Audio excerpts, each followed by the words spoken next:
एक मोठी बातमी दुर्घटना होता होता टळलेली। अकोला सिकंदराबाद रेल्वे मार्गावर रेल्वे रुळाच्या मध्ये मोठा दगड आढळला। अनकवाडी जवळ काल संध्याकाळी 5:30 वाजता ही घटना उघडकीस आली। उमेश अलोने आमचे प्रतिनिधी आपल्या सोबत आहेत। उमेश, नेमका हा सगळा जो प्रकार आहे याबद्दल काय अधिक माहिती आहे?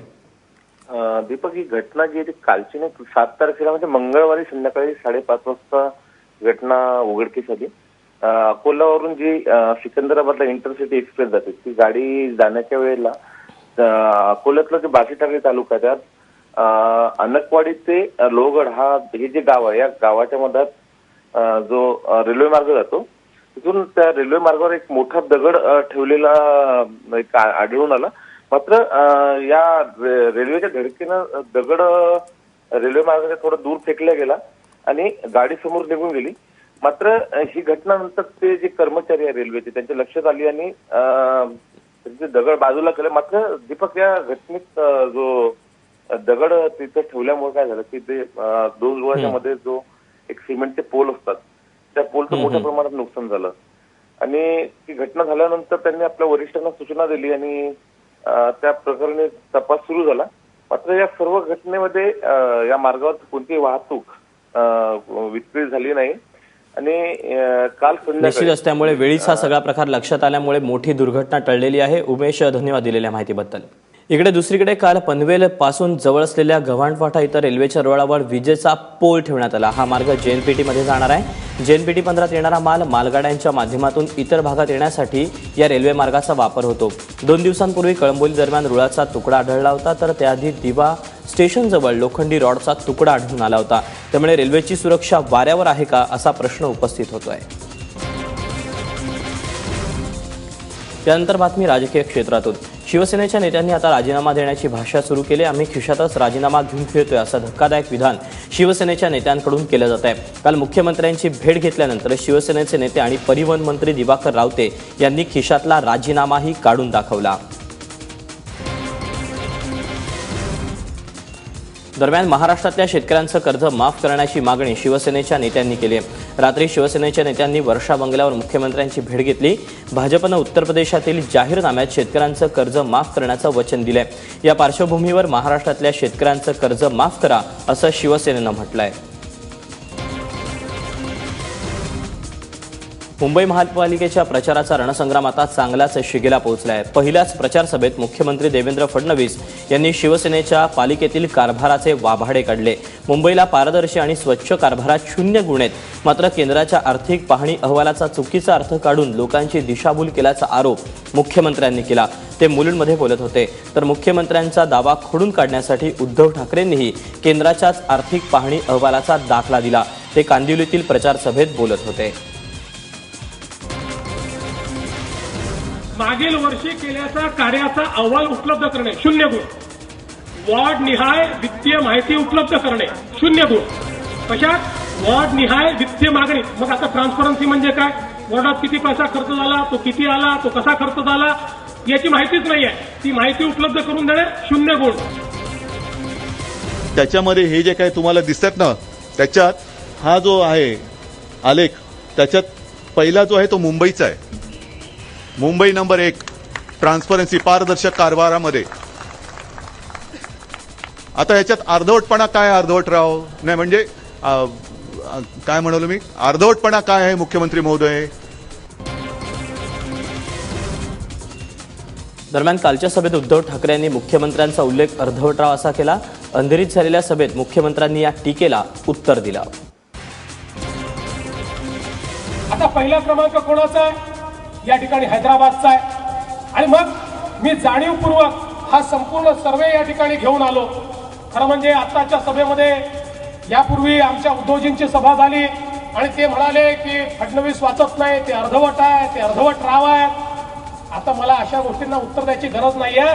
तुम्ही या ठिकाणी जो सर्वे दाखवला त्या सर्वेची कॉपीच मी आणली आहे। मान्य उद्धवजींना मी या ठिकाणी पाठवून देणार आहे, इकॉनॉमिक सर्वेची कॉपी आणि या दुसऱ्या सर्वेची कॉपी। सध्या निवडणुकीचे वारे वाहत आहेत आणि भाषण करताना कुणाच्या मुखातून पक्षाला अडचणीत आणणारे उद्गार निघतील याचा नेम नाही। मुख्यमंत्री देवेंद्र फडणवीस यांच्या काळात 65,000 शेतकऱ्यांनी आत्महत्या केल्या तर अनेक जनावरं मरण पावली असं वक्तव्य खुद्द भाजपचेच मंत्री गिरीश बापट यांनी केला।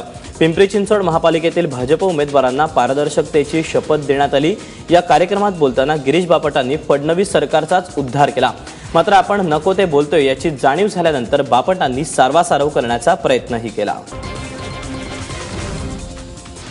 राष्ट्रवादीतून भाजपमध्ये तत्काळ दाखल झालेल्या रेश्मा भोसलेंना मुंबई उच्च न्यायालयानं दणका दिला, कारण निवडणूक आयोगानं दिलेलं भाजपचं चिन्ह मुंबई उच्च न्यायालयानं रद्द केलं। त्यामुळे आज त्या सर्वोच्च न्यायालयात याचिका दाखल करण्याची शक्यता आहे। पुण्यातील प्रभाग 7च्या उमेदवार रेश्मा भोसले या राष्ट्रवादीच्या विद्यमान नगरसेविका होत्या। राष्ट्रवादीकडून त्यांना तिकीट मिळालं नाही, त्यामुळे त्यांनी ऐनवेळी भाजपात प्रवेश केला। भाजपनंही त्यांना तात्काळ तिकीट दिलं। निवडणूक आयोगानंही रेश्मा भोसलेंना भाजपच्या चिन्हावर लढण्याची मुभा दिली। या विरोधात काँग्रेसचे उमेदवार दत्ता बहिरट यांनी कोर्टाचा दरवाजा ठोठावला आणि अखेर रेश्मा भोसलेंना अपक्ष म्हणून निवडणूक लढवावी लागणार आहे। नागपूरमध्ये राष्ट्रवादीच्या उमेदवार उषा चौधरी यांची उमेदवारी विचित्र कारणानं रद्द झाली। उषा चौधरी यांनी एक अपक्ष आणि एक राष्ट्रवादीकडून असे 2 उमेदवारी अर्ज दाखल केले। त्यानंतर राष्ट्रवादी काँग्रेसनं त्यांना बी फॉर्म दिला, त्यामुळे त्यांची राष्ट्रवादीकडून उमेदवारी निश्चिती झाली। मात्र त्यांनी उमेदवारी अर्ज रद्द करण्यासाठी पुन्हा अर्ज केला आणि मोठी चूक केली, त्यामुळे त्यांचा उमेदवारीचा अर्जच रद्द झाला। गोपीनाथ मुंडे यांची खरी जन्मतारीख 12 डिसेंबर नसल्याचा दावा अजित पवार यांनी माझा कट्ट्यावर बोलताना केला। अजित पवारांच्या या वक्तव्याच्या निषेधार्थ औरंगाबादच्या भाजप कार्यकर्त्यांनी गुलमंडीमध्ये आंदोलन केलं। भाजप कार्यकर्त्यांनी अजित पवार आणि धनंजय मुंडे यांच्या पुतळ्याचं दहन केलं। माजी मंत्री एकनाथ खडसे यांच्या आरोपांच्या चौकशीसाठी झोटिंग समिती नेमण्यात आली असून त्यांच्या आरोपांची चौकशी सुरू आहे। खडसे निर्दोष आढळले तर त्यांचं मंत्रिमंडळात स्थान कायम असेल असं महसूल मंत्री चंद्रकांत पाटील यांनी म्हटलं। तसंच खडसे निर्दोष सुटतील असा विश्वासही त्यांनी व्यक्त केला। लवकरच आपल्या सगळ्यांना पहिल्याप्रमाणे एटीएम मधून पैसे काढता येणार आहेत, कारण एटीएम विड्रॉवलवरचे सर्व निर्बंध रिझर्व्ह बँकेकडून शिथिल करण्यात आले आहेत। 20 फेब्रुवारीपासून आठवड्याला एटीएममधून 50,000 रुपये काढता येणार आहेत। यापूर्वी ही मर्यादा 24,000 इतकी होती, तर 13 मार्चपासून एटीएममधून पैसे काढण्यावर कोणतीही मर्यादा नसणार आहे। नोटाबंदीनंतर चलन तुटवड्यामुळे निर्माण झालेली परिस्थिती हळूहळू पूर्वपदावर येते। 27 जानेवारीपर्यंत 9,92,000 कोटी रुपयांच्या नवीन नोटा चलनात आल्याची माहिती रिझर्व्ह बँकेनं दिली आहे। सोलापुरात वाळू माफियांविरोधात लढा देणारे माहिती अधिकार कार्यकर्ते शरद कोळींवर हल्ला झाला। शरद कोळी यांच्या बंदोबस्ताला असलेल्या 2 पोलिसांवरही हल्ला करण्यात आला। कोळी यांच्यावर शासकीय रुग्णालयात उपचार सुरू आहेत। 10 वर्षांपूर्वी कोळी माफियांविरोधात लढा देत आहेत। त्यांना गोळ्या घालून जीव मारण्याची धमकी देण्यात आली। पोलिसांनी मात्र अदखलपात्र गुन्ह्याची नोंद केली आहे। पालिकेसोबतच जिल्हा परिषद आणि पंचायत समित्यांमध्ये मोठ्या प्रमाणावर घराणेशाही पाहायला मिळते।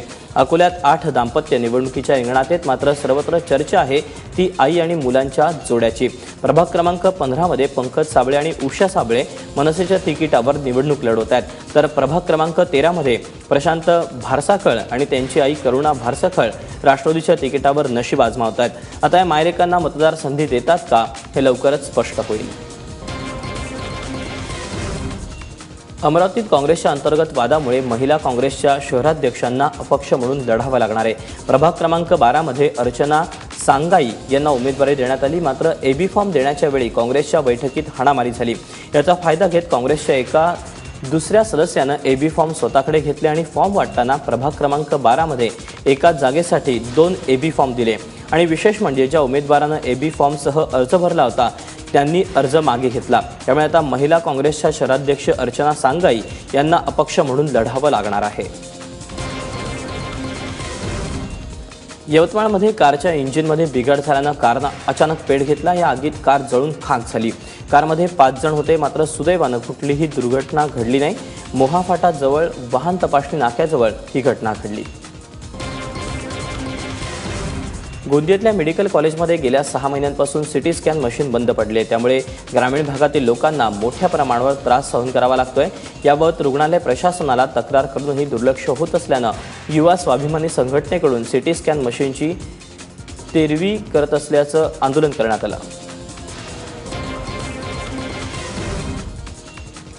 माथेरानमधल्या अनधिकृत बांधकामाविरोधातील कारवाई तुर्तास स्थगित करण्यात आली। या कारवाईविरोधात कालपासून माथेरान बंद पुकारण्यात आला होता, तोही तात्पुरता मागे घेण्यात आला। बॉम्बे एन्व्हायरमेंटल ॲक्शन ग्रुपच्या तक्रारीनंतर माथेरानमधील अनधिकृत बांधकामं तोडण्यात यावी असे आदेश हरित लवादानं दिलेत। या विरोधात स्थानिकांनी बेमुदत बंदही पुकारला होता। महानायक अमिताभ बच्चन यांनी त्यांच्या दिल्लीच्या किरोरीमल कॉलेजच्या सभागृहाच्या बांधकामासाठी 51 लाखांची मदत केली। काल मुंबईत एका कार्यक्रमात दिग्दर्शक सतीश कौशिक यांनी ही माहिती दिली। गेल्या काही महिन्यांपासून किरोरी मूल कॉलेजच्या मोडकळीस आलेल्या सभागृहाच्या बांधकामासाठी निधी गोळा करण्यासाठी दिग्दर्शक सतीश कौशिक आणि प्राध्यापक हे प्रयत्नशील होते। एक तरह से हम मानना चाह रहे हैं कि जो हमारे गुरु थे एक तरह से फ्रैंक ठाकुरदास, जिनकी वजह से हम सब लोगों का लगाव हुआ थिएटर से और उसके बाद सिनेमा से, उनकी याद में अगर एक ये थिएटर बन जाए स्कूल का कॉलेज का, वो बहुत अच्छा रहेगा। कॉलेज और स्कूल के ज़माने में जो कुछ भी हम लोग को प्राप्त होता है वो मेरा ऐसा मानना है ज़िंदगी भर हमारे साथ रहता है। और कहीं ना कहीं जब भी हमारे काम में, पता नहीं आप लोग सब सहमत हैं? जी बिल्कुल बिल्कुल। कहीं ना कहीं यार उस स्कूल में कैसे किया था या कॉलेज में कैसे किया था वो याद रहती है और फिर उसी का हम लोग एक दर्पण हमारे सामने आ जाता है, तो वो चीज़ें हम कभी नहीं भूल सकते।